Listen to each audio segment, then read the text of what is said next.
So thank you very much for the invitation, and please let me know if I need to talk a little louder. I actually try to talk quieter because I tend to talk very loud. A little bit of a focus shift from some of the more immunological talks that we've had earlier today. This is a very practical talk about how we measured immunogenicity for the Peginterferon Beta-1a program in the context of the overall therapeutic benefit that we were looking to obtain. So a couple of quick disclaimers first. This product does now have marketing authorization in the EU and US, but it's under review in other jurisdictions. And this is meant to be more of a scientific evaluation of the data and not for clinical decisions, and that the approved SMPC and PI should be used for any treatment decisions. I'm not sure that we have any neurologists in the crowd, but just in case, you're not forced to use my talk to decide treatment decisions. The inserts are I'd like to also start with the acknowledgements. Everybody knows that developing a drug is a huge team effort, and these are just a few of the key collaborators who contributed to the work I'm presenting today. The development of Peginterferon Beta-1a is really driven by the fact that interferon betas have been used for treatment of MS very effectively in first line for 15 to 20 years.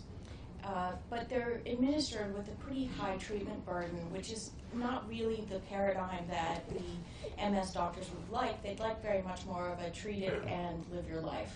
So what we were looking to do is develop Peginterferon Beta-1a to reduce dose frequency while maintaining the treatment profile of an interferon beta therapy, and really give patients the opportunity to treat it and forget it. We did do quite a bit of in vitro and preclinical work before beginning the clinical trial, and we did see, as you would expect, an increased molecular weight, including the greater than proportional increase in apparent molecular weight, increased absorption time, increased half-life, and increased in vivo activity, although we did see the decreased in vitro activity. The increase in vivo activity was due to the greater exposure at equivalent doses. The phase 1 study was really to try and determine where we were getting the equivalent pharmacodynamic effect. And so you can see that we have the comparator arms here of the interferon beta-1a 30 micrograms, which was a currently marketed product. When we looked at the antiviral activity, which is one of the pharmacokinetic assays we used to support this program, we could see that there was really a dose proportional response and that it was pretty linear with respect to dose. But when you looked at the neopterin, what you could see is that if you looked at the interferon beta-1a intramuscular, you can see that it goes up, it comes down, looks pretty much like what it's supposed to do. At an equivalent dose, of the Peginterferon beta sub-Q, which is this little gray dot, we have roughly the same Cmax, but a little later, and then it takes longer to clear, as we expected. But what is noticeable is that we didn't really see a big increase in neopterin response from the 125 microgram to 188 microgram levels, even though we had seen a corresponding increase in the concentration. So based on this and this lack of increased pharmacodynamic effect, the 125 microgram dose was selected as being more tolerable.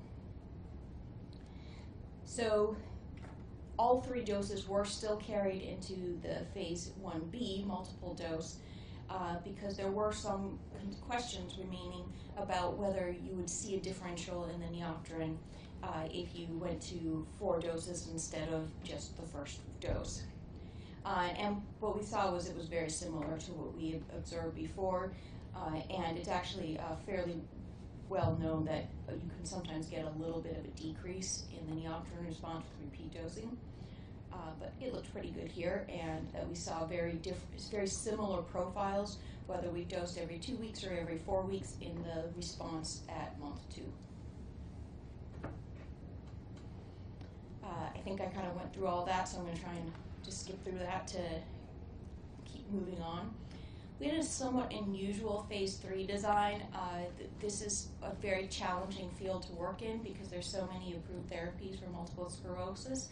And so originally the intent was to use a non-inferiority design, but we could not agree with regulators on the appropriately designed study while still maintaining power. And that the only study that we could come to agreement and alignment on that was actually feasible to run is this study, which has a placebo-controlled year 1 phase, 2 doses of well, it's the same dose, but the 2 dose frequencies of the Peginterferon Beta-1a. And at the end of the first year, all of the patients are then on the placebo arm are re-randomized to 125 micrograms of Peginterferon either every 2 weeks or every 4 weeks. And then there's a follow-up study, I'm trying to use the hand as the pointer, and that means that every once in a while it decides I clicked instead of pointed. The ATTAIN study was an open label, well, not technically an open label extension, other than because people stayed on the randomization groups from this advanced study, but still didn't know if they were on the Q2 or Q4 weeks, but they knew they were on active drug from year 2 of advance on.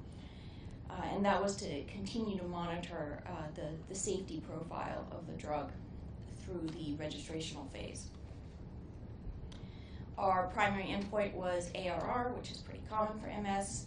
The secondary endpoints included some MRI imaging endpoints, which tend to be a little bit more sensitive to disease activity, and a whole bunch of additional measures over here, including the immunogenicity in the safety and tolerability assessment, as well as the pre-planned subgroup analyses where we looked at effect of antibodies on efficacy and safety, and of course the incidence of NAbs. So this is actually a little bit of an interesting case study that may be applicable to other follow-on biotherapeutics as well as biosimilars, where we did not use assay formats that if I were to design a program today, we would have tried to implement. Because we were comparing to legacy products, the goal was to minimize the changes in the assays while incorporating some of the design characteristics of best in practice methods.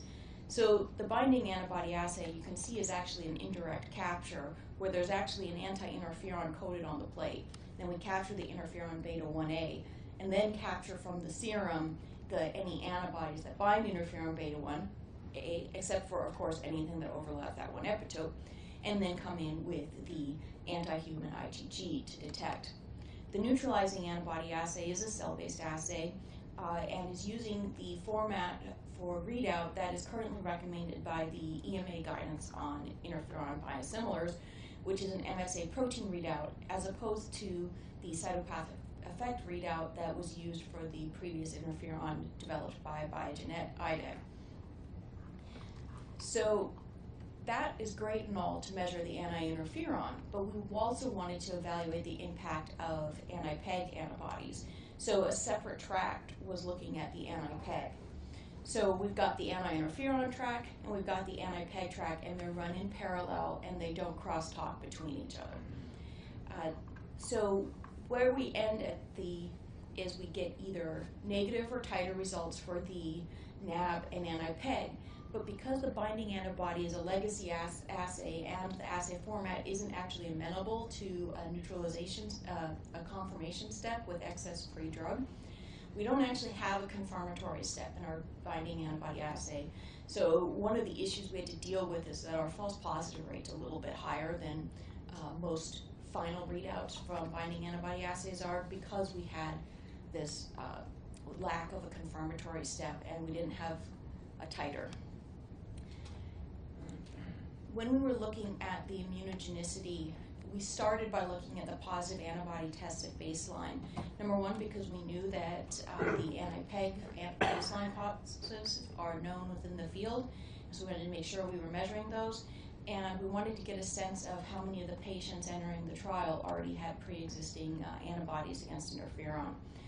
And we were actually surprised by the incidence of the baseline positives for interferon binding and neutralizing antibodies, because these were not supposed to be patients with prior exposure to interferon. The exclusion criteria was that they couldn't have been on interferon for more than 4 weeks, and if they had been, that 4-week exposure had to be at least 6 months ago. So it's extremely unlikely that those patients who met that exclusion criteria would have pre-existing antibodies. But based on the geographies that were included in the clinical trial, sometimes for these patients, the only way that they can get drug is to be serial clinical trial enrollers. So it's entirely possible that there was some less than truthful answers to some of the inclusion criteria.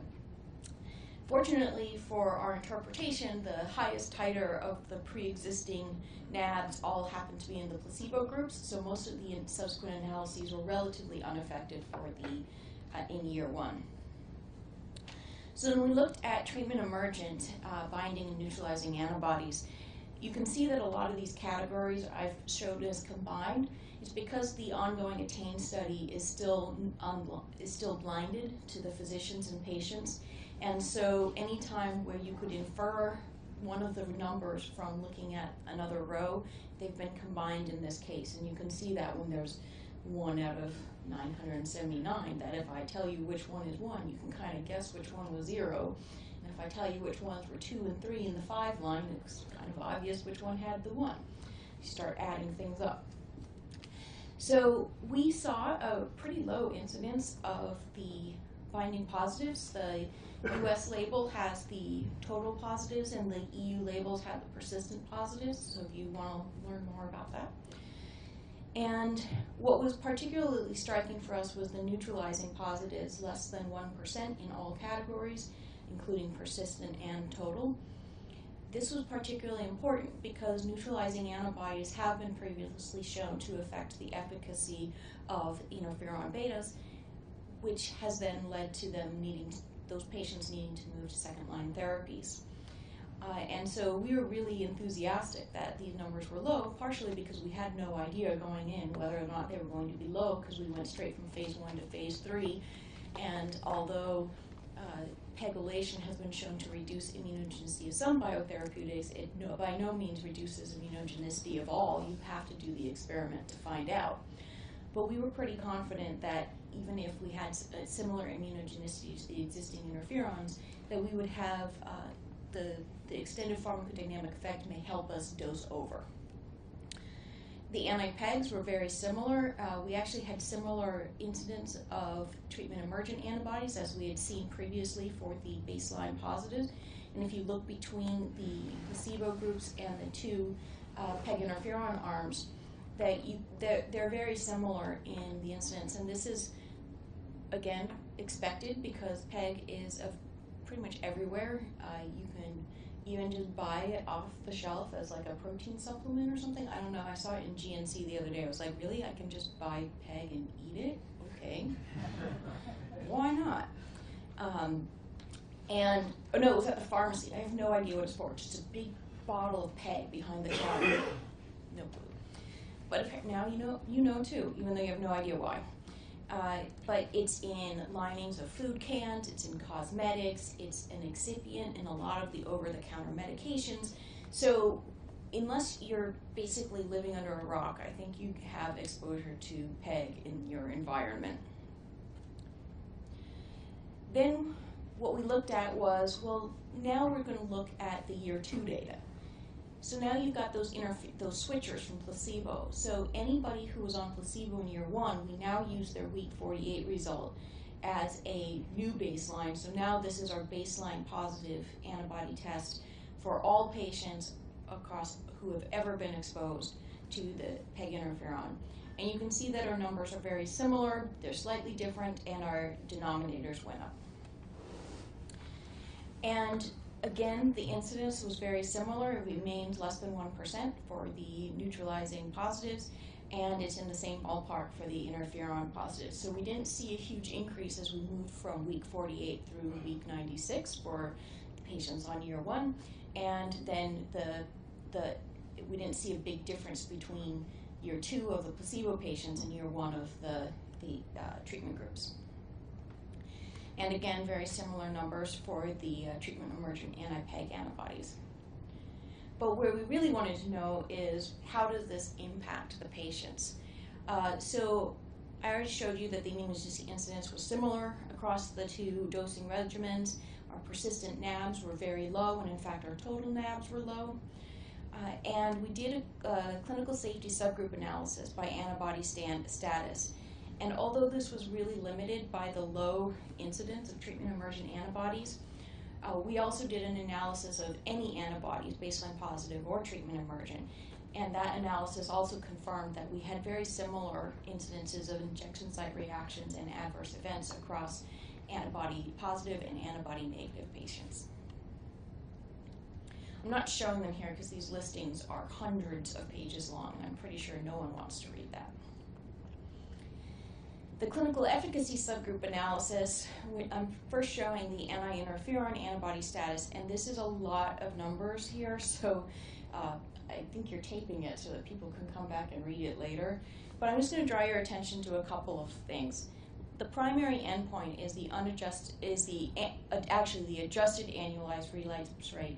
But for this sub-analysis, we had to do it as the unadjusted, simply because we just didn't have enough N in the antibody positive groups to do a true adjusted annualized relapse rate. So if you compare this number of 0.41 to the label, you'll see it doesn't match. But in both the antibody negative and the antibody positive groups for both the Q4 week and Q2 weeks, what we saw is either way, the relapse rate was lower than the placebo rate, and the same held for the neutralizing. One thing I do want to point out, because it sort of illustrates the challenge we often have with immunogenicity, which is the tyranny of small numbers, one way or the other, is we didn't have any relapses in our NAb-positive patients in year 1 of the study. We believe this to be a bit of an artifact, because 60% of the patients didn't have a relapse in the first year of the study, as you can see from this unadjusted annualized relapse rate.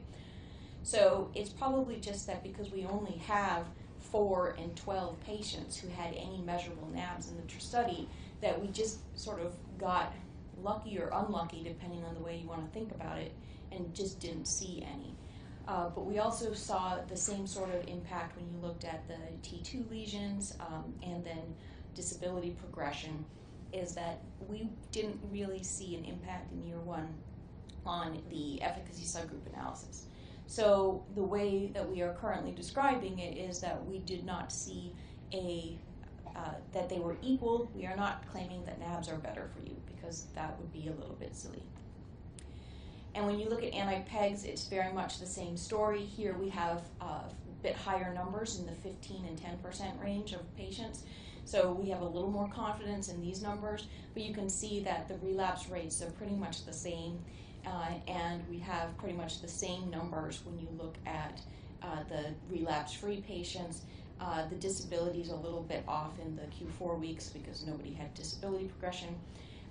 But overall, the presence of antibodies didn't impact efficacy of clinical efficacy. So again, it was difficult to interpret due to the low incidence of ever positive, particularly in the NAb patients. Our unadjusted ARR at 1 year was lower than observed for placebo patients, so showing that we had some efficacy, and it was similar to the ARR observed for patients without antibodies, which showed that there wasn't a strong impact of the antibodies observed on the clinical efficacy, and the same thing for the secondary and a couple of key tertiary endpoints, which were the only ones we looked at. So the pharmacodynamics are a slightly different story, because you're looking at something that's a little more quantitative and you're measuring more frequently through the study. In the intensive PK/PD study, we didn't have any NAb positives, but we had 2 subjects who were positive for anti-interferon, and we had 2 different subjects that tested positive for anti-PEG. So we had a few patients to look at. We didn't see any impact on the pharmacodynamic parameters, and they were similar to the group medians before and after the development of antibodies.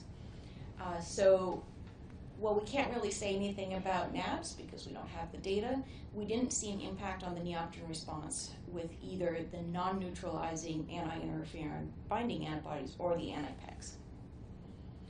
So our overall impact of Pegylation on interferon beta is that we did see the desired extension of half-life and increase in exposure that let us use the less frequent dosing in the pivotal phase 3 trials, that our immunogenicity profile was low and generally transient, that our anti-Pegs did not seem to impact anything critical in terms of the safety or efficacy profile, and it was generally similar to previously reported baseline rates and increases throughout the trial. And while our evaluation of impact on safety and efficacy was limited by low incidence immunogenicity, we are continuing to at least monitor the potential impact on safety through the extension trials and some observational programs. So with that, I'd like to thank you for your attention, and I'm happy to take any questions at this time. So 2 slides ago, you showed, I got all excited, I wanted to see the PK/PD curves. How did it affect your half-life? On the patients that had the non-neutralizing antibodies, but they had a response, and I'm not looking for an exact number, just... So what's interesting is that the PK scientists and I have a bit of a disagreement as to what happened to the PK curves, because this is, even for the intensive PK/PD, it's a little sparse in the sampling. There were, and what happened was that of the 2 patients with the anti-interferon binding antibodies, one of them had no measurable PK at one of the time points. However, there were other patients who had no measurable antibodies that also had no measurable drug in one of their time courses. Part of this is due to the difficulty of measuring interferon concentrations at their efficacious doses. We have an assay where the limit of detection is 31.3 picograms per mil, and the absolute highest concentration I've ever observed in a trial is 700 picograms per mil, but most of the values are under 100.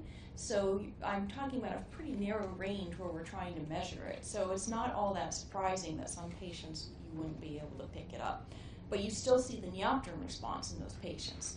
So what we suspect is that some of the challenges in measuring an impact on PK are driven by the fact that the way that the PK assay is run, which is using some of the same reagents as the antibody assay, means that we have trouble measuring it's more of a difficulty in measuring the antibody, measuring the drug in the presence of the antibodies than actual lack of the drug. So we tend to rely a little bit more on the pharmacodynamic response because antibodies won't interfere with the measurement of neopterin. I'm sorry, that was a very long-winded answer of saying I have no idea. But you had the 2 patients with the PEG antibodies. Did you measure anything there? Yes, there was no problem measuring the patients with the anti-PEG.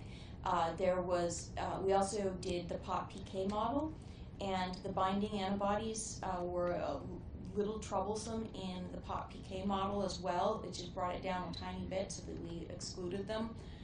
But the anti-PEGs had no impact whatsoever. It didn't change the half-life? Didn't change the half-life. Thank you. Okay. So just sort of aside from immunogenicity, is there any downside on the pegylation in terms of liver or kidney toxicity? So we did not observe any downsides, but keep in mind that the interferon class already has a liver enzyme warning and precaution. So it's really hard to say whether there was any. In our preclinical work, we didn't see the vacuolization that other people have reported. We believe this is due to the fact that it's a single 20 kilodalton peg that's attached, which seems to be under the limit to get some of those toxic side effects. But a lot of the class effects that people have reported for pegylation were not observed with this molecule. We do not think that that means it will never be a problem, but it may just be that against the background of the disease or the treatment population that it wasn't observed. Thank you very much, Joleen. Did I make up the time? I tried. You did a great job, thank you.